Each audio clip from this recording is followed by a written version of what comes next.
When trying to decide the focus for today's episode, I was getting kind of stuck because I didn't know whether I should focus on the creativity of my guests or the artistry of their subject instead. But in the end, I kind of thought I can't really extract one from the other. So today is going to be a bit of a meta episode in that we're going to be exploring the creativity of my two filmmakers who've come on today. And they have made a spectacular feature film that explores the creativity and the creative journey of an artist. So it's going to be kind of a multi-layered episode of Creativity Uncovered. So thank you for being here.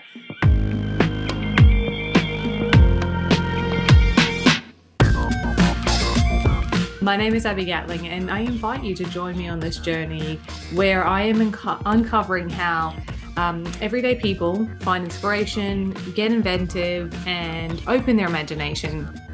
And basically, I'm just exploring how people are using creative solutions at home, at work, at play, and everything in between. And my ultimate goal is that by the end of it, you'll be armed with a whole suite of tried and tested ways to summon creativity the next time that you need it.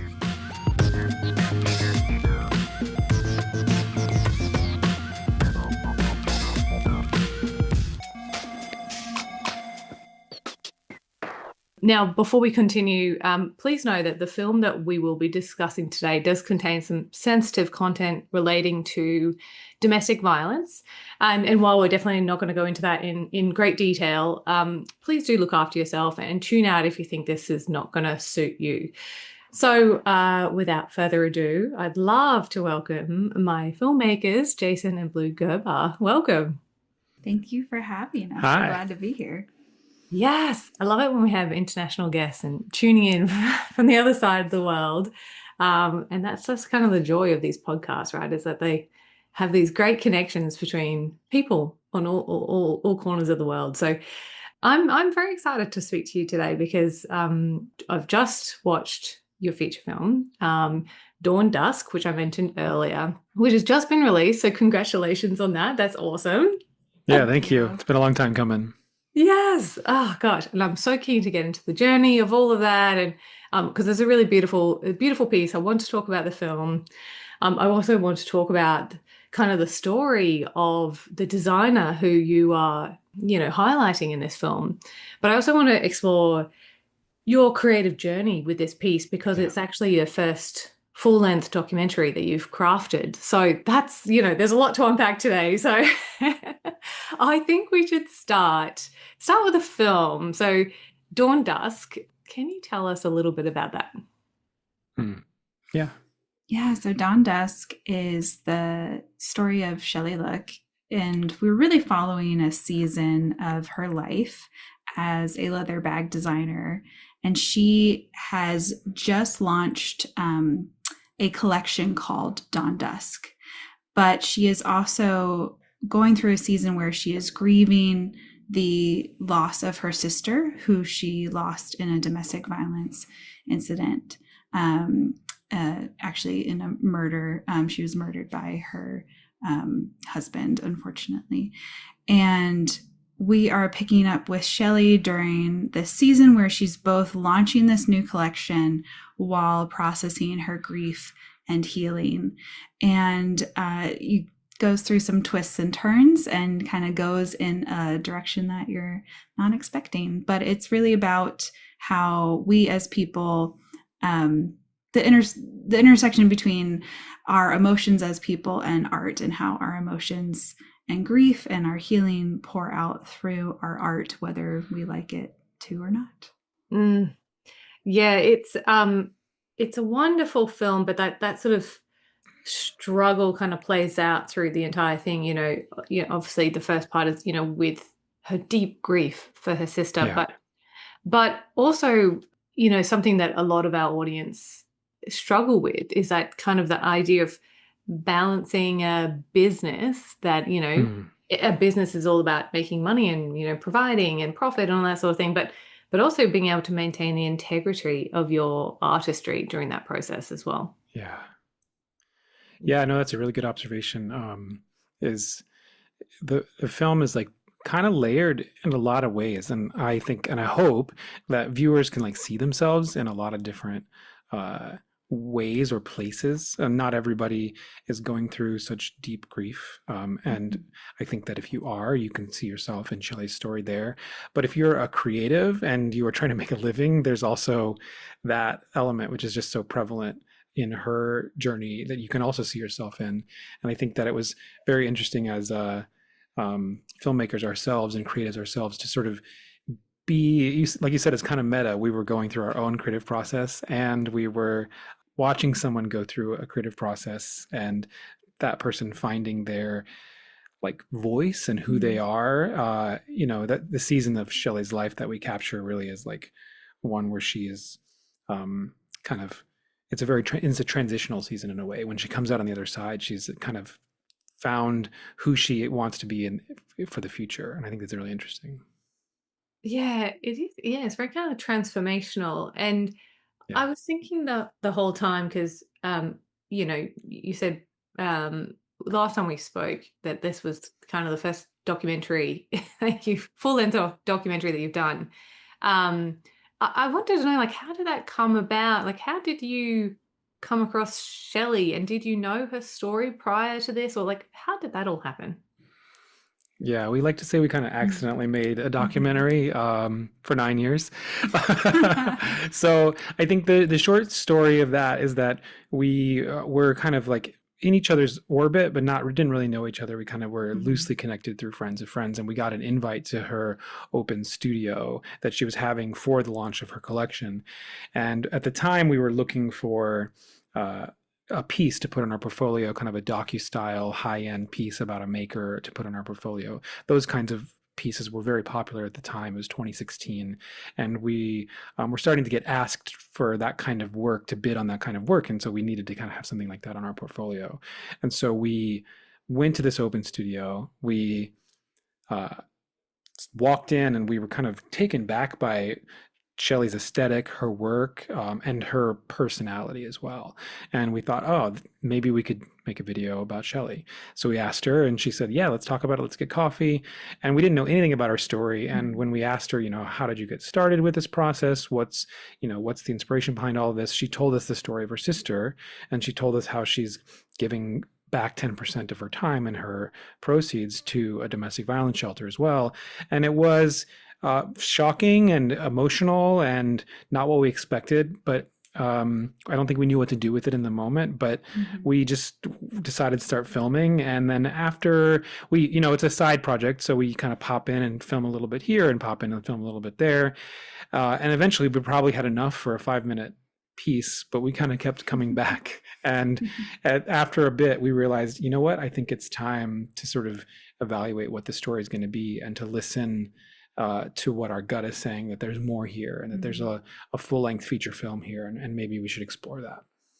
Yes, I mean, that's so different from what you kind of initially set out to do. It's probably like a light-hearted piece with a focus on the artistry, or maybe a focus on the products. And now all of a sudden you've come across this deep personal story that's like, there has to have been a conversation between the two of you to be like, oh, do we do this? Do we not? How did that happen? Yeah.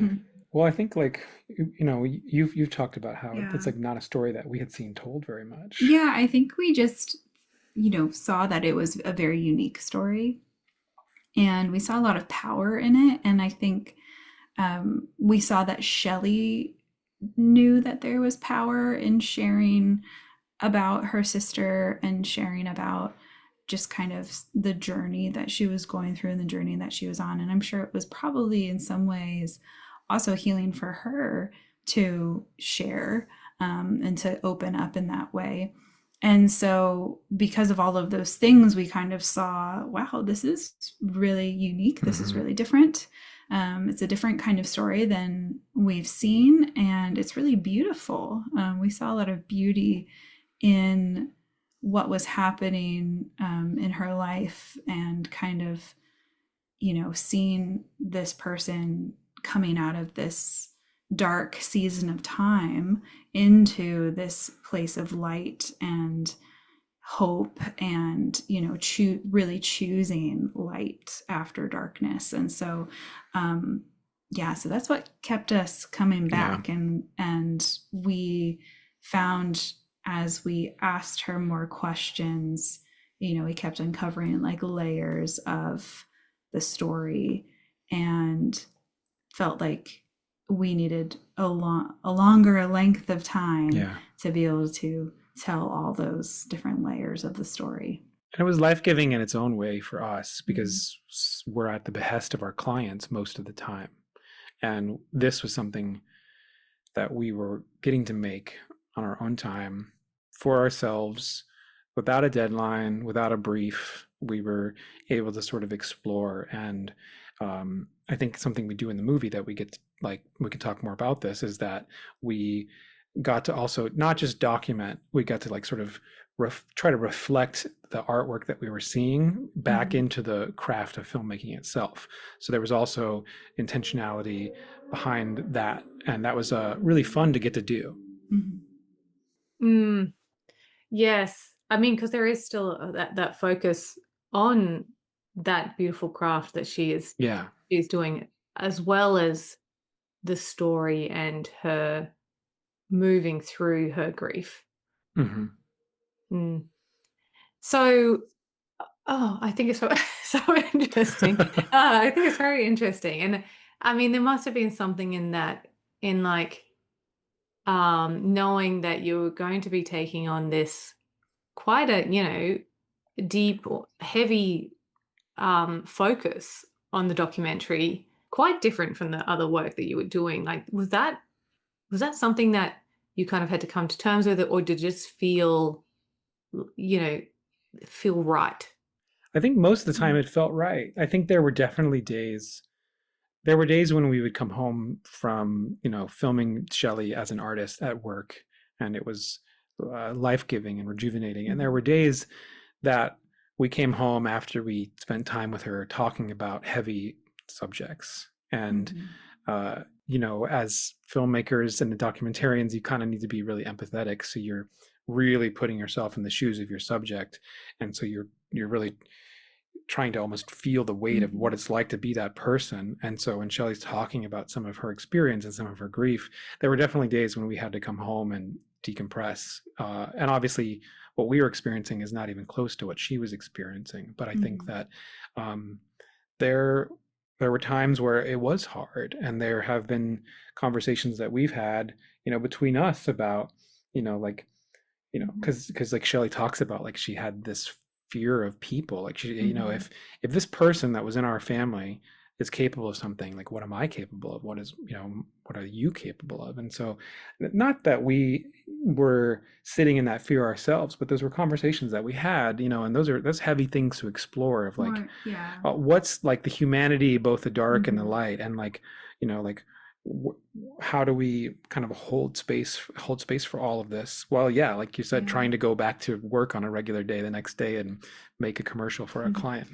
More like just kind of feeling like, wow, those are big things to think about, and big things to have to wrestle through. And it makes the sense that she was, having to kind of wrestle through that in her mind, because just something so traumatic as an experience like that, will do that to you, will do that to a person. And I think something that's not talked about a lot in grief, and when we talk about grief, is just the psychological somersaults that your mind is doing.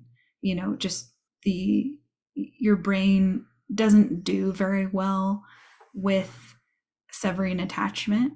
Your brain wants to create connection, create attachments. And so when all of a sudden there is, something that you thought was one way completely like flips and is like completely detached, it's very difficult psychologically. So, I think we, on a psychological level, that's what we were witnessing her like kind of wrestle through and her process through. And then, obviously emotionally there was a lot coming out as well. But I think what was so amazing about it all is how it was reflected in her work so beautifully. And we can like probably dive into that more, but just how the inspiration behind Dawn Dusk, how it was pouring into her work. Yes, I suppose she's capturing that and translating it into her pieces and her collection, but you're trying to also do that as well. Yeah, I just found these parallels in between it the whole time was just so interesting. And you mentioned the fear before, and that really struck me as well, because quite often you think the scariest things are those the strangers that you don't know, and the people the people peeking out from behind the bushes or whatever. And it's so, I can imagine it would just be so rocking to your core when it's someone who is in your family, one of your closest circle. It's we spent a lot of time with it, and it's still hard to imagine. So what did your creative process look like for that? It was supposed to be starting off at a 5-minute short, and you realize that this story deserves to be bigger than that. What does the creative process look like when you're changing the scope so much? I think at first it was, well, let's follow this thread. Let's follow what we're seeing. Let's leave more space for telling this story and kind of let it go however long it needs to go. And so we kind of began with that observation, which I think when you are in a creative process, I feel like it never goes how you imagine it's going to go in your head before you begin it. But I think that's part of being an artist, is noticing the twists and turns, and noticing where the journey is starting to take you, and leaning into that rather than trying to resist it. So I think for this project, it was us leaning into, this needs to be longer, and so we leaned into that more.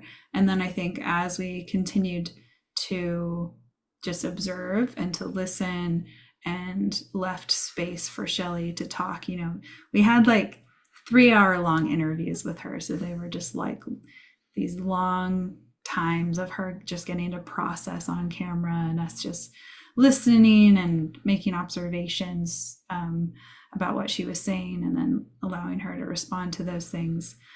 And then as we got deeper into it with her, and we kind of, in the beginning, we're talking about a lot of broad subjects, and then over time, as we grew more comfortable together, and as we observed more about the story and started to kind of hone in more on what we were seeing that was interesting, we started to get into more vulnerable subjects. And then those vulnerable subjects kind of turned into more, I guess you could call it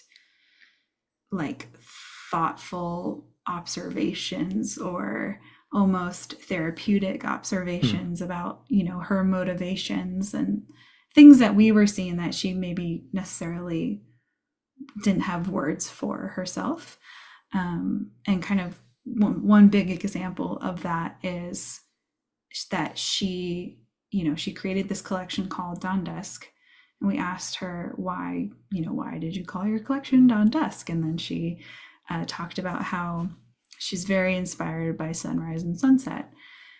But then as we kept talking about that, then it kind of became well, why are you inspired by sunrise and sunset? Well, when the murder happened, and there was a 3-year waiting period after the murder for when the trial took place, and it was kind of this really long, dark period of waiting time for her. And she said that during that time, when everything around her felt very unstable and very like I was saying before, you just had this huge change happen in your life where you thought that this person was one way and then suddenly they were another way. And then let alone having, someone that you love all of a sudden be gone. That's like another huge shift in your life. So she said, when everything felt so unstable, everything felt so inconsistent, that she was looking for things that felt faithful, and sunrise and sunset were a faithful thing to her. They are something that happens every single day without fail. And so she began this practice of going and observing the sunrise and the sunset. And so then it took time to get there. Yeah, it took time to get there. In our time with Chellie, we didn't really have that conversation. There's a scene about 40 minutes of the movie when we have that conversation with her walking on the lake at sunrise. And we didn't have that conversation till like a year and a half into our time with her. So I think that's kind of an interesting observation about the creative process that we were in, which was really like patience and like having a listening ear. And also there was just in general, there was a little bit of like figuring out like, okay, what's next? What's next? Because we had never done a feature film, the craft of filmmaking is more or less the same. But we had to kind of figure out what was next. Yeah. So we just continued to, lean into where we saw the story going, and what we saw that was interesting to us, and where we saw that there was beauty. We just continued to like press into that. And, that's how we kind of found that kind of major theme, or that major part of the movie, of talking about, sunrise and sunset being this faithful thing, and that dawn and dusk in the movie is more than just about sunrise and sunset. It's about grief and healing and hope. It's such a fine balance, I can imagine, because as you said, you had a year of listening. You can't be prompting or pushing the agenda too much, because it needs to, it's a real person on the other end who is working their way through this grief. Maybe it's not the right time to talk about it at that point, and you got to be ready for the subject to be able to reveal themselves. Did that ever shake your confidence in this process, thinking like, oh gosh, this is not going how I thought it was going to go? When we go to Florence, we spent really the last week-ish of her time, of her 3 months there with her. And I think that she'd settled into this little bubble and this little world that was apart from the rest of her world. And when we showed up, I feel like it was a little bit of culture shock for her, of like her old life was in her new space. And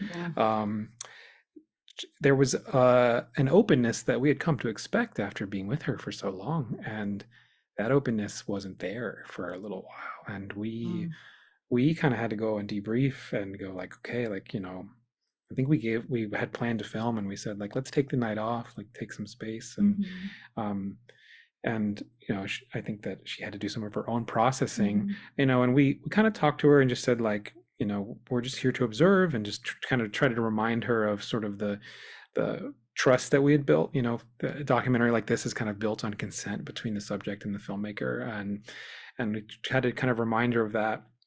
And there's a morning when it's a kind of a critical scene. There's a sunrise that we go and witness together in Florence, and it's like one of the top 5 most beautiful sunrises any of us have ever seen.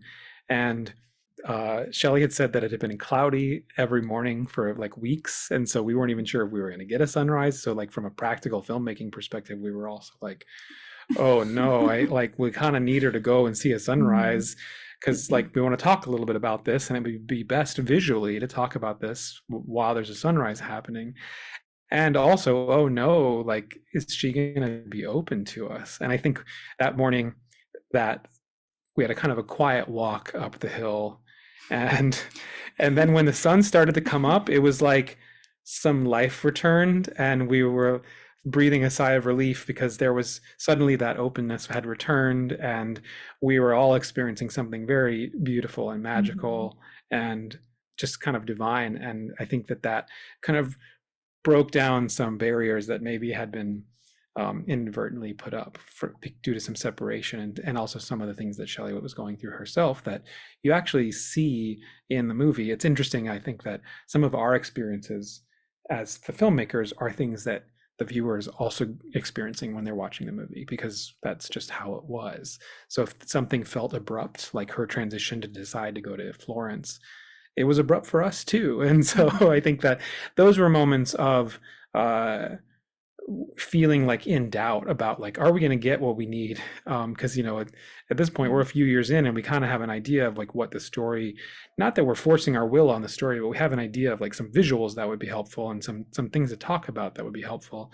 And so those, you get a little concerned when those things are happening like that. So that's one story, I think, very practically, of like, okay, are we going to get this? And I would say overall it definitely was a learning process for us as filmmakers, because we mostly come from a narrative background where you have a script and you have actors and you have control over the story.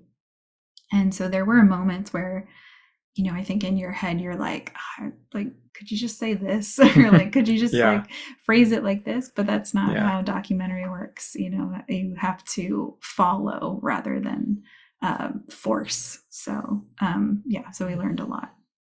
I can imagine doing a scripted movie or scripted short film or anything. Like, it's kind of quite a linear process in that what to expect as the next step.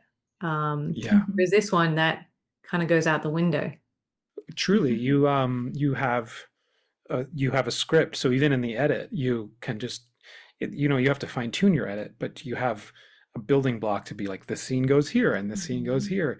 With our film, the first hour of the movie, you kind of mentioned it being non-linear. The first hour of our movie is incredibly non-linear.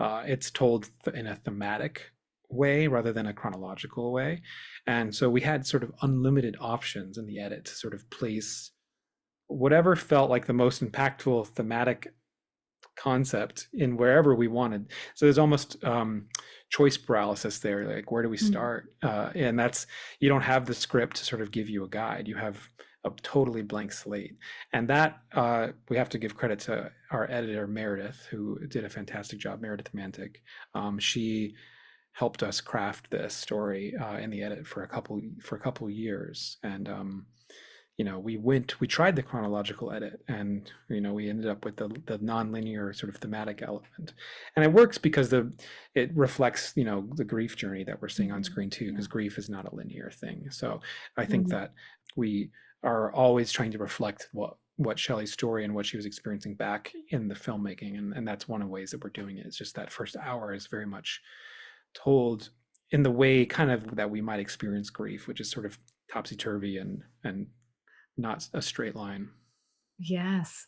So you're a husband and wife duo, and you've got Meredith as well, who's helping you. How do you manage making those creative decisions? Are there ever differences of opinion in terms of like how you think it should progress? How do you manage that?